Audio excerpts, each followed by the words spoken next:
첫 번째 표징 가나의 혼인잔치, 그리고 두 번째 표징인 그 왕실 관리의 아들을 고쳐주신 대목 4장 43절. 그럼 도대체 그 사이에 무슨 일이 있었냐? 무슨 내용이 전개되고 있는 걸 잠깐 좀 보자 하는 겁니다. 그래서 이 첫 번째와 두 번째 이 표징 사이에, 그러니까 예수님은 어떤 분이냐, 이것을 끊임없이 요한 성인께서는 우리에게 기록으로 남겨주신 거예요. 그 대답을, 예수님 어떤 분이냐 도대체. 그래서 예수님 앞에서 우리는 어떻게 해야 하는가. 그러니까 아마 세계 어떤 종교도 이렇게 어떻게 보면은 이 그리스도교의 창시자이죠. 예수님에 대해서 이렇게 강조하는 경우가 없지 않냐. 이분은 하나님이시다. 이분이야말로 우리를 구원해 주신다. 이렇게 얘기하시는 경우가 어디에 있는가? 이분을 따라서 가면은 된다. 이 가르침을 따라서 가면 된다. 이게 아니라 이분 자체가 우리에게 구원이다라고 이렇게 누가 얘기해 주고 있는가? 그만큼 우리는 예수 그리스도에게 시선을 집중해야 된다. 우리의 신앙의 초점은 예수 그리스도에게 둬야 된다. 이것을 좀 더 강조하고 싶습니다. 2장 1절에서 12절에 첫 번째 표징 가나의 혼인잔치가 끝난 다음에 지난 시간에 좀 자세히 봤습니다. 2장 13절에서 22절까지 성전 정화에 대해서 제가 또 반복 안 하도록 하겠습니다. 그 다음에 니고데모와의 대화 내용 3장 1절에서 21절까지의 내용을 봤습니다. 이제 오늘 세 번째로 예수님과 세례자 요한에 대해서 기록한 3장 22절에서 36절 3장 22절 36절에 대해서 잠깐 살펴보고, 그 다음에 4장 왕실 관리 아들을 고쳐주신 대목은 4장 43절인데 그 직전까지 4장 1절에서 42절 사마리아 여인과의 대화 그 내용 우리가 아주 간략하게 살펴보겠습니다.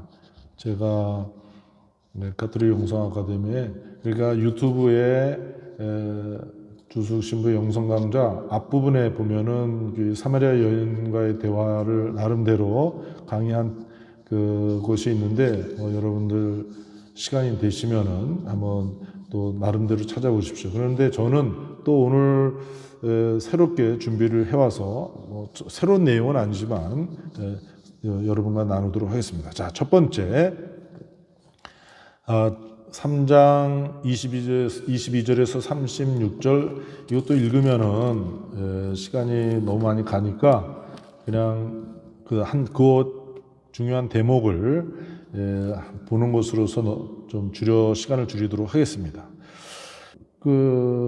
예수님께서 제자들과 함께 유다 땅에 가셔서 제자들과 함께 머무시면서 세례를 주고 계셨는데 요한도 가까운 곳에서 세례를 주고 있었다 하면서 이 이야기가 시작됩니다. 그러면서 3장 28절에 요한이 얘기합니다. 나는 그리스도가 아니다. 그러니까 요한복음이 쓰여지던 그때의 요한의 교회라고 할까요? 요한의 그 종교, 그리스도의 종교, 그리스도의 교회라고 좀 구별될 수 있는, 비교가 되는데 세례자 요한의 그 교회라고 할까요? 세례자 요한의 종교가 훨씬 더 벌써 많았고 아주 힘차게 나아가고 있었는데, 거기서 예수님의 복음을 전하는 사람들은 이제 어떻게 이 예수님과 세례자 요한을 정리할 것이냐 고심을 했는데, 이때 분명히 세례자 요한은 그리스도가 아니다. 그분 자신이 분명히 나는 그리스도가 아니라 그분에 앞서 파견된 사람일 따름이다. 이제 분명히 구별해야 되겠습니다. 그 다음에 3장 29절에 보면은 신부를 차지하는 이는 신랑이다. 신랑 친구는 신랑의 소리를 들으려고 서 있다가 그의 목소리를 듣게 되면 크게 기뻐한다. 내 기쁨도 그렇게 충만하다. 그러면서 자신은 신랑의 친구라는 것을 분명히 알리고 있습니다. 그러니까 신랑 신부가 결혼하는 그 당사자이죠. 거기에 있어서 세례자 요한은 신랑이 아니다. 그러니까 이 부분을 이해하기 위해서는 저는 바오로 사도의 에베소서 5장의 말씀을 좀 더 우리가 생각해야 된다고 생각합니다. 그러니까 하느님과 인간. 그런데 누구야 도대체? 바로 하느님의 아들 예수 그리스도.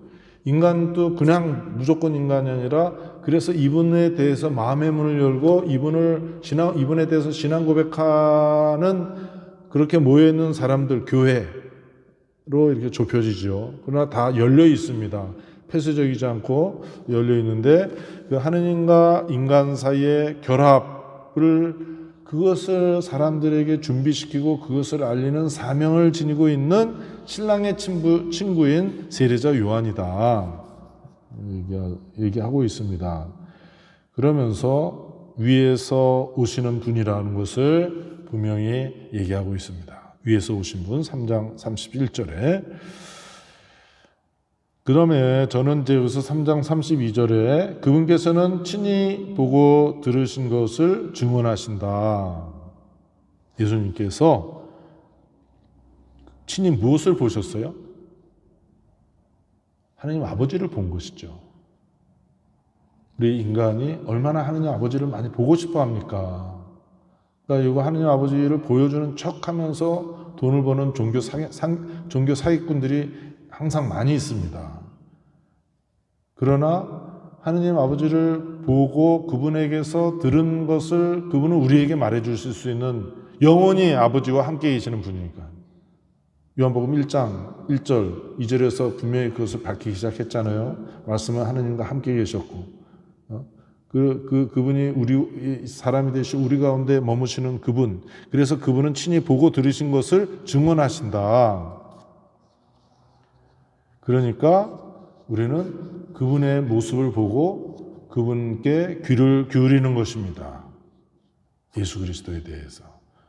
세례자 요한은 그렇게 우리를 분명히 우리에게 길을 가리키고 있습니다. 그래서 여기와 관련된 성경 말씀을, 이 요한복음 말씀을 좀 우리가 다시 이 시간에 잠깐 되짚어 보는 것도 좋겠습니다. 요한복음 8장 26절에 예수님께서 이렇게 말씀하셨습니다. 나를 보내신 분께서는 참되시기에, 곧 하느님 아버지를 말씀하시죠. 나는 그분에게서 들은 것을 이 세상에 이야기할 따름이다. 예수님 나름대로 막 얘기하시는 게 아니라 하느님 아버지에게서 들은 것을 이 세상에서 얘기하는 것이다. 그래서 우리가 예수님 입만 쳐다보고 있는 것이죠. 왜 우리가 성경을 읽느냐? 바로 여기서 이분이 우리에게 하시는 말씀은 아버지에게서 들으신 말씀이기 때문에 이분을 믿고 이분의 말씀을 듣는 겁니다. 8장 28절에 이런 말씀이 있습니다. 예수님께서 말씀하셨습니다. 내가 스스로는 아무것도 하지 않고 아버지께서 가르쳐 주신 대로만 말한다는 것을 깨달을 것이다. 예수님의 말씀은 아버지 하느님께서 가르쳐 주시는 그대로만 말한다. 그러니까 얼마나 우리가 예수님의 한 말씀 한 말씀을 소중하게 귀담아 들어야 되는지 온 마음을 다해서 온 정신을 집중해서 온 몸으로 이분의 말씀을 우리가 맞아들여야 되겠습니다. 또 같은 그 내용을 요한복음 12장 49절 50절에서 예수님께서 이렇게 말씀하셨습니다. 내가 스스로 말하지 않고 나를 보내신 아버지께서 무엇을 말하고 무엇을 이야기할 것인지 친히 나에게 명령하셨기 때문이다. 나는 그분의 명령이 영원한 생명임을 안다. 그래서 내가 하는 말은 아버지께서 나에게 말씀하신 그대로 하는 것이다. 스스로 말하는 게 아니다. 하느님 아버지께서 무엇을 말하고 무엇을 이야기할 것인지 친히 나에게 명령하셨다. 아버지께서 나에게 말씀하신 그대로 내가 말을 하는 것이다. 얼마나 우리가 예수님의 말씀에 귀를 기울여야 되느냐. 아버지와 함께 계시던 분, 아버지와 함께 세상을 창조하시던 분, 이분은 하느님이신데 이분이 우리에게 영원히 아버지 하느님으로부터 들으신 말씀을 우리에게 전해주고 계시고, 하나님 아버지를 바라보고 그대로 우리에게 얘기해 주시잖아요. 가족 부자간에 다 닮았잖아요. 유전인자도 다 똑같고, 하느님 아버지와 완전히 영원토록 하나이신 분, 영원히 하나이신 분, 서로 바라보면서 사시는 영원한 그분, 인간이 되셔서 우리에게 알려주시는 것이다. 7장 16절의 말씀도 있습니다. 그냥 넘어가고, 저는 여기서 이제 구약성경의 이사야 예언서 50장 4절, 주님의 종의 노래에 나오는 이 대목을 여러분과 함께 나누고 싶습니다. 주 하느님께서는 나에게 제자의 혀를 주시어 지친 이를 말로 격려할 줄을 알게 하신다. 그분께서 아침마다 일깨워 주신다.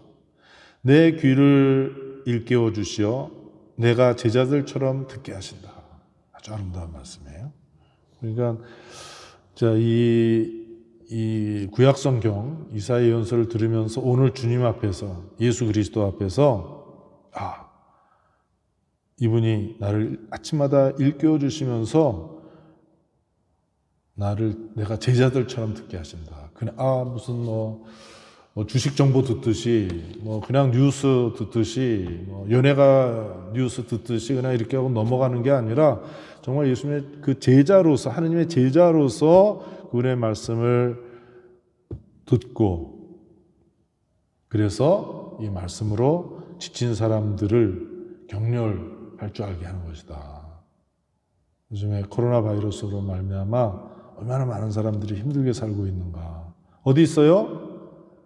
멀리 가지 말고 우리 가족들에서 찾으면 돼요. 우리 가족, 바로 이웃, 또 자주 만나는 우리 교우 다 힘들어합니다. 바로 주님의 말씀으로서, 주님의 제자로서 이 말씀을 가지고 위로하고 일깨워 격려할 수 있어야 되겠다. 그렇다고 예수님 가라사대 뭐라고 했다고 하는 게 아니라, 바로 주님께서 하시는 말씀, 그 마음으로, 그 말씀으로 내가 생생하게 또 전할 수 있어야 되겠습니다. 하여튼 이렇게 해서 이제 3장 22절에서 36절을 넘어가면서, 그러면 이게 결론이 뭐냐, 여기 예수님과 세리자 요한의 이야기를 요한 성인께서 기록하시면서 결론이 뭐냐, 맨 마지막에 3장 36절, 아드님을 믿는 이는 영원한 생명을 얻는다. 그래서 예수 그리스도를 믿자 하는 그 얘기입니다. 자, 그 다음에 이제 4장이 펼쳐지죠. 착한 사마리아 여인과 예수님께서 대화를 하십니다. 여러분이 잘 아는 그 대목이니까, 이거 쭉 읽으면 또 시간 가니까 대목 그냥 이렇게 보겠습니다. 정오 무렵, 6절에 보면은 정오 무렵 물가에 왔어요. 우물가에. 왜 정오 무렵이면은 사람들이 다 집에 들어서 밥 해가지고 먹을 시간 아니에요. 그런데 이 사마리아 이 여인은 아무도 없는 우물가에 나온 거예요. 몇 번째 남자하고 같이 사는 거예요. 이 사람 벌써 6번째 남자하고 사는 여자니까 능력이 좀 있는 거예요. 그러니까 다 한 남자하고만 살잖아, 다. 6번째 남자하고 사는 정도니까 그러니까 부끄럽잖아요. 실제로는 2000년 전인데, 요즘에야 별의별 일들을 다 보면서 우리가 살지만, 2000년 전에 그 우물가의 여자들이 모여가지고 서로 친하게 지내고, 자기 어려운 얘기도 하고, 자랑도 하고, 뒷담화도 하고, 막 이러는 자리에 낄 수 없는 여자였어요. 그러니까 다 밥하러 들어가는 시간, 밥을 하고, 그 다음에 그거 가지고 사람들 밥을 먹을 그 시간에 이 사람은 혼자 이렇게 우물가에 나온 사람입니다. 그 여자에게 예수님께서 나에게 물을 좀 다오. 그러니까 다 걸어서 다녔을 테니까 얼마나 예수님께서 힘들었겠어요. 옷도 남루하고 얼굴도 아주 고생하는 그런 모습이었어요. 물 좀 다오. 아주 이렇게 다가갔습니다. 그러니까 이 여자가 깜짝 놀라는 거예요. 아, 유다인과 사마리아인들은 상종하지도 않는데 어떻게 말을 건네는가? 여기서 잠깐 좀 우리가 좀 뭐 중요한 대목은 아니지만은 좀 생각해 볼 게 있어요. 우리가 상종하지 않는 사람은 누구인가? 내가 누구하고 상종하지 않으려고 하고 있는가? 그 선입견, 그것도 문화지겠죠. 일본 사람인가? 북한 사람들인가? 중국 사람들인가? 아프리카 사람들인가? 못 사는 나라 사람들인가? 어떤 사람들인가? 조금, 나 그래서 바오로 사도인데 오늘 좀 일찍 일어나서 이거 다시 한번 정리하면서 바오로 사도 이제 우리는 유다인이건 이방인 이런 거 없다. 그런 장벽이 다 무너졌다. 바오로 사도가 이 복음을 설파하는데 이 뿌리는 바로 예수님의 이 자세에 있지 않는가. 하여튼 예수님께서 10절에 보면 그 여자에게 내가 하느님의 선물을 알았더라면 또 나에게 물을 좀 다오 하고 너에게 말하는 사람이 누군지 알았더라면 오히려 너가 그 사람에게 청하고 그는 너에게 생수를 주었을 것이다. 이 얘기를 하시죠. 예수님께서 13절에 그 여자에게 말씀하셨습니다. 이 물을 마시는 사람은 누구나 다시 목마를 것이다. 당연하지, 목마르죠. 먹고 나서 좀 지나면 또 목마르고 요즘 물도 조금 많이 마시라고 하는 시대인데 예수님께서 말씀하셨습니다. 그러나 내가 주는 물을 마시는 사람은 영원히 목마르지 않을 것이다. 내가 주는 물은 그 사람 안에서 물이 솟는 샘이 되어 영원한 생명을 누리게 할 것이다. 그러니까 그 여자가 선생님 그 물을 저에게 주십시오. 제가 목마르지도 않고 또 이 물을 기르러 이렇게 몰래 나오지 않아도 되지 않습니까? 그 물을 저에게 주십시오. 어떻게 줘요? 그 물이 뭐야? 이 자리에서는 안 줘요. 뭔 것 같아, 이 물이? 예수님이 그냥 하는 말인가? 제가 구원을 선포하면서 성당에서 구원을 꼭 당장 줄 것처럼 하는데 하나도 안 주면서 내가 공수표 날리고 있는 거 아닌가? 내 자신을 이렇게 좀 돌아보고. 예수님도 그러시나? 그 물이 뭐예요? 그 물이 뭐예요? 예수님께서 7장에서 얘기하셨습니다. 요한복음 7장 37절 목마른 사람은 다 나에게 와서 마셔라. 나를 믿는 사람은 성경 말씀대로 그 속에서부터 생수의 강들이 흘러나올 것이다. 이는 당신을 믿는 이들이 받게 될 성령을 가리켜 하신 말씀입니다. 성령을 가리켜서 하신 말씀이에요. 우리가 예수님께서 우리에게 성령을 주시는 분이시다. 그래서 요한복음에서 또 성령 강림이 분명히 나오죠. 예수님 부활하시고 처음으로 제자들에게 하신 게 뭐예요? 숨을 불어넣으면서 성령을 보내주시죠. 이 영원히 목마르지 않을 생수인 성령을 우리에게 주시는 분이십니다. 우리에게 예수님 하느님의 아들이고 곧 하느님이에요.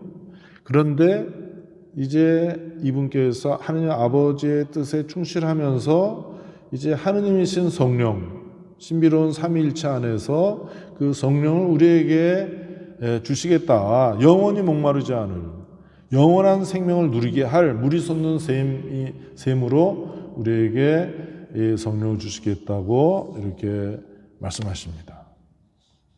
24절에 보면은 하느님은 영이시다. 그러므로 그분께 예배 드리는 이는 영과 진리 안에서 예배를 드려야 한다. 유다인들은 저 예루살렘에서, 우리는 저 산, 그리짐산이에요. 그 사마리아의 그리짐산에서 우리 예배하는데 선생님은 어디서 예배합니까? 그러면은 영과 진리 안에서 예배한다. 그렇게 예배 드려야 된다고 여기서 가르치고 계십니다. 저 뒤에 이제 그 다음에 그 사마리아 여자가 예수님께 저는 그리스도라고도 하는 메시아께서, 그러니까 그리스도는 히브리 말이고 메시아라는 말은 히라보예요. 그거 이제 그 번역을 해주는 거죠. 그리스도께서 오신다는 것을 압니다. 그분께서 오시면 우리에게 모든 것을 알려주시겠죠. 예수님께서 26절에 말씀하시기를 너와 말하고 있는 내가 바로 그 사람이다 라고 분명히 밝혀주십니다. 다시 한번 우리가 요한복음 뒤에 보면은 마지막에 우리가 그 출발점이죠. 요한복음 20장에 보면은 예수님께서 이 책에 기록되지 않은 다른 많은 표징도 제자들 앞에서 일으키셨다. 이것들을 기록한 목적은 예수님께서 메시아이시고 또 하느님의 아드님이심을 여러분이 믿고 또 그렇게 믿어서 그분의 이름으로 생명을 얻게 하려는 것이다 라고 했는데, 바로 예수님께서 바로 메시아시다. 너하고 말하고 있는 바로 내가 그 사람이다.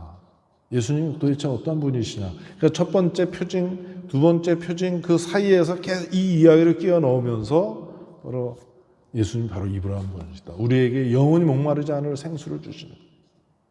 왜 우리는 끊임없이 불안하고 만족하지 못하고 왜 이러면서 이렇게 허덕거리면서 살고 있는가?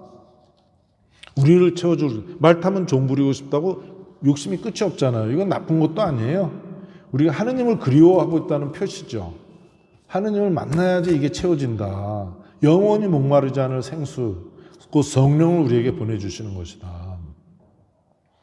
그리고 우리는 이미 성령을 받아서 성령 안에서 살기 시작했죠.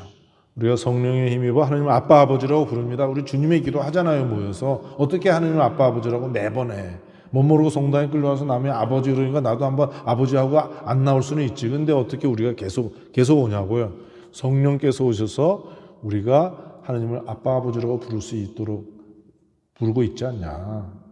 제가 강론하면서 십자가에 이분이 바로 그리스도이시다. 이분과 함께 죽고 우리가 이분과 함께 부활하는 것이다. 저 사람이 정신없나? 저 그리스도라 그래? 뻥치네? 거짓말하네? 그러고 안 올 수 있잖아요. 사람들 안 오잖아요. 아예 성당 문 앞에 들어서지도 않는데 여러분 계속 옵니다. 왜? 성령을 받아서, 바울의 사도 말씀처럼 성령을 받아서 우리가 예수님은 주님이라고 고백하는 사람들입니다. 이미 우리는 이 영원히 목마르지 않을 생수를 받아서 살고 있습니다. 그렇죠. 우리가 고해성사 안에서도 성령의 힘으로 성령의 힘으로 아버지와 예수님 안에서 우리를 용서해 주시는 거 아니에요. 빵이 예수님의 몸이 어떻게 해요? 내가 어떻게 해야 합니까? 성령께서 온갖 거룩함의 셈이시오. 성령을 보내주셔서 이 빵과 포도주가 예수님의 몸과 피가 되게 해주십시오. 열심히 기도하고 성령이 오시는 표현을 우리 그 제물 위에 손을 얹어놓고 그래서 예수님의 몸입니다. 아멘. 그래서 받아 먹는 거 아니에요. 우리가 하나가 되는 거 아니에요. 이미 우리가 이렇게 성령 안에서 살고 있습니다. 예수님께서 우리에게 이 생수를 우리에게 주셨기 때문에, 물론 그러면 믿음에는 불신이 항상 뒤따릅니다. 믿는 사람들, 내 믿음이 부족하다고 이렇게 하지, 믿지 않는 사람들은 그런 고민 안 해요. 왜? 믿음이 없으니까. 우리들이 불완전한 인간이 이 시간 속에서 이 세상에서 영원한 하느님을 알고 영원한 하느님을 믿고 영혼에다가 한 발을 벌써 디디고 사는 사람들이 어떻게 완전히 그 영원한 믿음의 상태에만 있겠습니까? 시간 속에서 계속 그 불신의 그림자가 우리를 뒤따라하는 거죠. 그래서 그림자가 계속 뒤따라오잖아요. 불신이 계속 뒤따라온다. 그러나 그거 걱정할 필요가 없다. 신앙의 표현이다. 그것은 어떻게 보면은. 자, 이 사마리아 여인과 예수님의 대화의 결론 또 뭐냐? 자, 예수님이야말로 우리에게 영원히 목마르지 않을 물이 솟는 샘으로서 영원한 생명을 우리에게 주시는 메시아 그리스도이시다. 그래서 요한복음 4장 41절에 더 많은 사람이 그분의 말씀을 듣고 믿게 되었다. 그들이 그 여자에게 말했다. 42절에 우리가 믿는 것은 이제 당신이 한 말 때문이 아니오. 우리가 직접 듣고 이분께서 참으로 세상의 구원자이심을 알게 되었어. 믿게 되었다는 것이죠. 우리가